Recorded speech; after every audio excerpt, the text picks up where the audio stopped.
Hi friends, నేను మీ Vanitha. Welcome to PNV Telugu channel. ఈరోజు వీడియో వచ్చేసి జంతికలు అండి. ఈ జంతికలు అనేవి వరిపిండితో చేశాను. వరిపిండితో చేసినా కూడా చాలా గుల్లగా అలాగే చాలా టేస్ట్గా ఉంటాయండి. ఇప్పుడు ఈ వరిపిండి జంతికలను ఎలా తయారు చేసుకోవాలో చూద్దామండి. ముందుగా బేషన్లో వరిపిండి పోసుకుందామండి. వరిపిండి వచ్చేసి 2 గ్లాసుల వరకు తీసుకుంటున్నాను.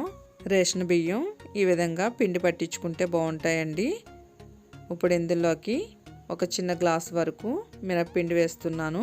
సాయి మినపగుళ్ళు ఉంటాయి కదండి, వాటిని లైట్గా వేయించేసి మిక్సీ పట్టేశానండి.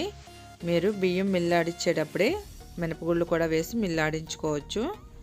ఇందులోకి కారం, అలాగే కొద్దిగంత టేస్ట్కి తగ్గట్టుగా సాల్ట్, 1 స్పూన్ వరకు వాము తీసుకుందామండి. ఈ విధంగా చేతిలో వేసుకొని ప్రెస్ చేసి వేస్తే మంచి ఫ్లేవర్ వస్తుందండి వాము అనేది. ఇప్పుడు పిండిలోకి మొత్తం అంతా కలిసేటట్టు ఒకసారి కలుపుకుందామండి. ఇప్పుడు ఈ పిండిలోకి వేడి వేడి నూనె వేసుకుందామండి. ఒక 3 స్పూన్ల వరకు వేస్తున్నాను. ఇలాగ వేయడం వల్ల జంతికలు అనేవి చాలా గుల్లగా వస్తాయండి. ఇలా మొత్తం అంతా కలిసేటట్టు కలుపుకుందాం. ఆయిల్ వేడిగా ఉంటుంది కదండి, స్పూన్తో కలుపుకోవాలి. నెక్స్ట్ వచ్చేసి వేడి నీళ్ళు. ఇలాగా బియ్యం పిండితో చేస్తే జంతికలు గట్టిగా రాకుండా ఉండాలంటే వేడి నీళ్ళతో చేసుకోవాలండి. ఇలాగా వేడి నీళ్ళు పోసుకొని మొత్తం అంతా కలిసేటట్టు కలుపుకుందాం.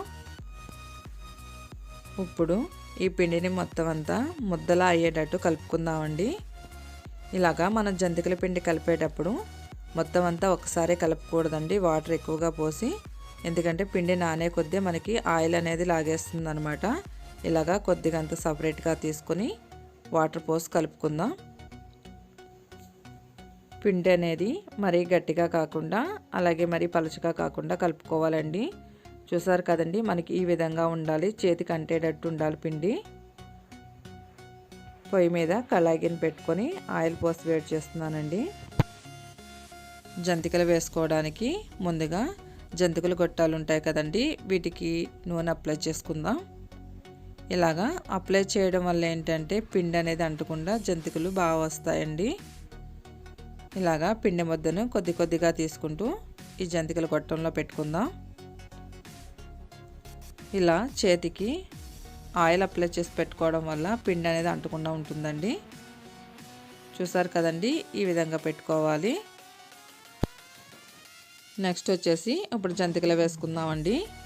మనం డైరెక్ట్గా ఆయిల్లో వేసుకుంటే చేతికి వేడి అనేది వస్తుంది కదండి. ఎవరైనా కొత్తగా ట్రై చేసేవాళ్ళు అయితే ఈ విధంగా ఒక చిల్లెల గరిటె మీద వేసుకొని పెట్టుకోవచ్చండి. మనకి ఎంత సైజు కావాలితే అంత సైజు అనేది మనం చేసుకోవచ్చు.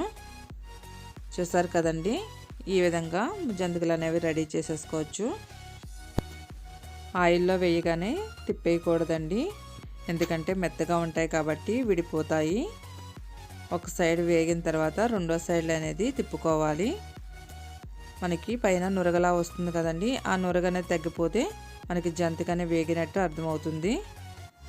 శనగపిండితో చేసే జంతికలు అనేవి అందరూ ఇష్టపడరు కదండి. అలాంటప్పుడు ఇలాగా బియ్యం పిండితో చేసుకున్న జంతికలు అయితే చాలా బాగుంటాయండి టేస్ట్ అనేది. అలాగే మనం చాలా సింపుల్గా కూడా తయారు చేసుకోవచ్చు అనమాట.